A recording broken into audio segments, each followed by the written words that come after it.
তোমাকে আমি হুঁশিয়ারি করে বলতে চাই, তুমি ডিসেম্বরের মধ্যে ঢাকায় এই মন্দিরের ছবি কোন হিন্দু তো বলে নাই।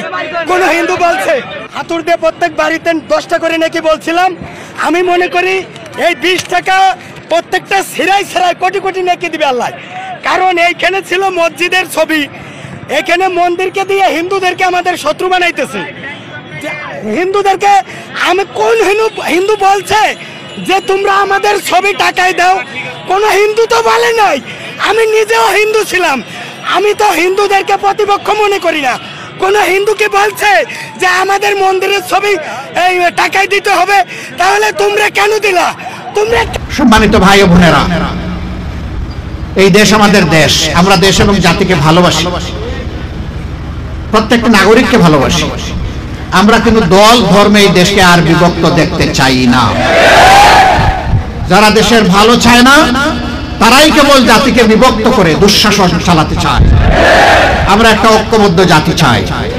যিনি মুসলমান তিনি এই দেশের নাগরিক, যিনি হিন্দু তিনি এই দেশের নাগরিক, যিনি বৌদ্ধ খ্রিস্টান তিনি এই দেশের নাগরিক। নাগরিক হিসাবে যার যে অধিকার আছে তাকে সেই অধিকার অবশ্যই দিতে হবে। সেই অধিকার নিশ্চিত করার জন্যই আমাদের এই লড়াই। আমরা সামাজিক সুবিচার কায়েম করতে চাই। বিচার এক একজনের জন্য এক একটা হবে না। ধর্ম দেখে, দল দেখে, মুখ দেখে বিচারের রায় আর বাংলাদেশে করতে দেওয়া হবে না। আমি প্রধান বিচারপতিকে অভিনন্দন জানাই। তিনি বলেছেন ন্যায় বিচার নিশ্চিত করতে হলে বিচার বিভাগকে সত্যিকারেই স্বাধীন করে দিতে হবে এবং বিচার বিভাগের জন্য আলাদা মন্ত্রণালয় এবং আলাদা সচিবালয় থাকতে হবে। আমি দায়িত্ব নিয়ে আমাদের দলের পক্ষ থেকে তাকে সমর্থন দিচ্ছি।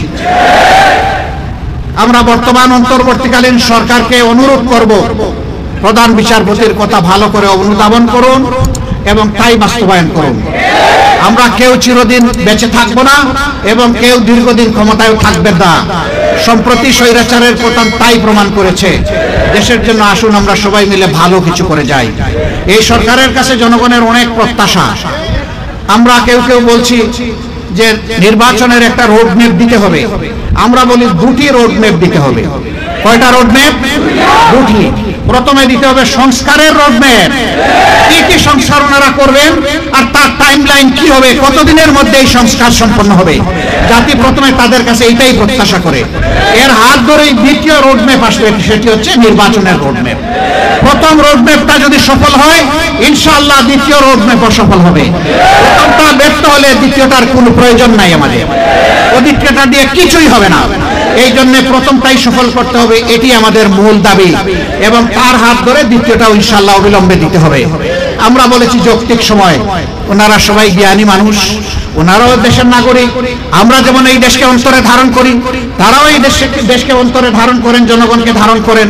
আমরা আল্লাহর দরবারে দোয়া করি আল্লাহ যেন তাদের বক্ষ খুলে দেন, তাদের ভীষণকে আল্লাহ তাআলা যেন দূরবর্তী করে দেন, আল্লাহ যেন তাদেরকে বিচক্ষণতা দান করেন এবং প্রত্যেকটি সিদ্ধান্ত তারা যেন দেশের স্বার্থে আল্লাহকে ভয় করে গ্রহণ করতে পারেন। যদি তাই তারা পারেন ইনশাআল্লাহ জাতির উপর তারা ইনসাফ করতে পারবেন এবং প্রত্যাশা পূরণে তারা আল্লাহ তাআলার বিশেষ সাহায্য পাবেন। আমরা আল্লাহ তাআলার দরবারে সেই সাহায্য কামনা করি।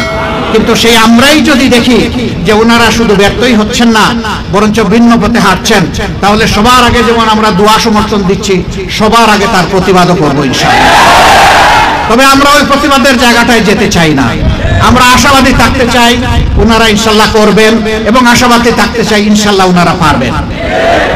আমরা এই জায়গায় দাঁড়িয়ে তাদেরকে আবারও কথা দিচ্ছি, সঙ্গত সকল কাজে আমাদের সর্বাত্মক সহযোগিতা পাবেন ইনশাআল্লাহ। সম্মানিত ভাইরা, আসুন আজকে শপথ নেই যে আমরা যে কোনো মূল্যে জাতিকে ঐক্যবদ্ধ করব এবং ঐক্যবদ্ধ থাকব। আমাদের বিরুদ্ধে পাহাড়ের সমতলে যত ষড়যন্ত্র হবে, আমরা 18 কোটি মানুষ 36 কোটি হাত দিয়ে আল্লাহর উপর ভরসা করে তার রুখে দেব ইনশাআল্লাহ। এই ব্যাপারে জনগণ কারোর সাথে আপোষ করবে না। আল্লাহ রাব্বুল আলামিন এই সিরাজগঞ্জের মাটিকে ন্যায় ইনসাফের জন্য কবুল করুন। আল্লাহর কোরআন এবং রাসূলের সুন্নাহর জন্য কবুল করুন। দিন কায়েমের একটা দুর্জয় ঘাটিতে পরিণত করুন। সমস্ত মানুষের অন্তরে আল্লাহ এবং তার কোরআনের ভালোবাসা, তার রাসূলের ভালোবাসা আল্লাহ পয়দা করে দিন। আল্লাহ তাআলা দেশের উপর শান্তির ফয়সালা দান করুন।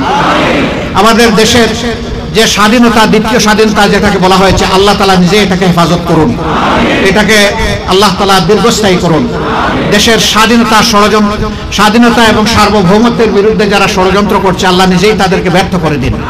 মহান আল্লাহর দরবারে দোয়া করি, আল্লাহুম্মা ইন্না নাজআলুকা ফি নুহুরিহিম ওয়া নাউযু বিকা মিন শুরুরিহিম। আপনারা জানেন এই মাসের 5 তারিখ বাংলাদেশে একটা কাঙ্ক্ষিত পরিবর্তন এসেছে।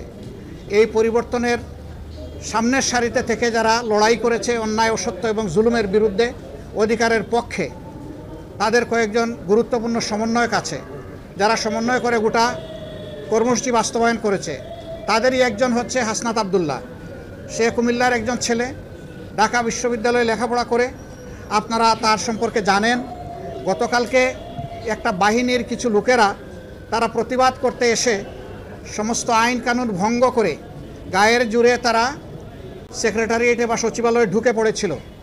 তাদের উদ্দেশ্য খারাপ ছিল, সেখানে ঢুকে গালিগালাজ, উচ্ছৃঙ্খল অবস্থা সৃষ্টি করা, এরে ধরো ওরে মারো, এই ধরনের অবস্থা তারা সৃষ্টি করেছিল। যারা ত্যাগ এবং তিতিক্ষা, যারা নিজের জীবন দিয়ে, বুকের রক্ত দিয়ে সামনের সারিতে থেকে লড়াই করেছে, তারা যখন শুনেছে দেশকে অস্থির করার জন্য এই ধরনের একটা পদক্ষেপ নেওয়া হয়েছে, তারা এসেছিল ছুটে তাদেরকে শান্ত করার জন্য, বোঝানোর জন্য। এই যারা দরদ নিয়ে তাদের পাশে এসেছিল, এই লোকগুলো, এই বাহিনীর লোকগুলো তাদের গায়ে হাত তুলেছে, তাদেরকে মারধর করেছে। আপনারা এটা দেখেছেন এবং আপনারা এটা জেনেছেন।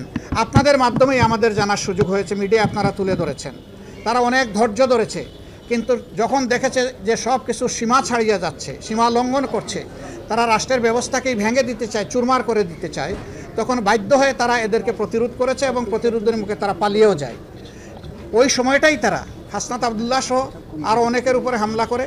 এখানে চিকিৎসাধীন কমপক্ষে 3 জন আছেন যারা গুরুতর আহত হয়েছেন। আমরা দেখতে এসেছিলাম। দুইজনকে অস্ত্র পাচারের জন্য ওটিতে নেওয়া হবে, এই জন্যে ডিস্টার্ব হবে জেনে আমরা ওইদিকে যাইনি। আমরা শুধু হাসনাত আব্দুল্লাহকেই দেখে এসেছি। আলহামদুলিল্লাহ, যতটুকু দেখেছি সে আশঙ্কামুক্ত, বাকিটা আল্লাহ ভালো জানেন। আমরা দোয়া করি আল্লাহ যেন তাকে সুস্থতার পূর্ণ নিয়ামত দান করেন।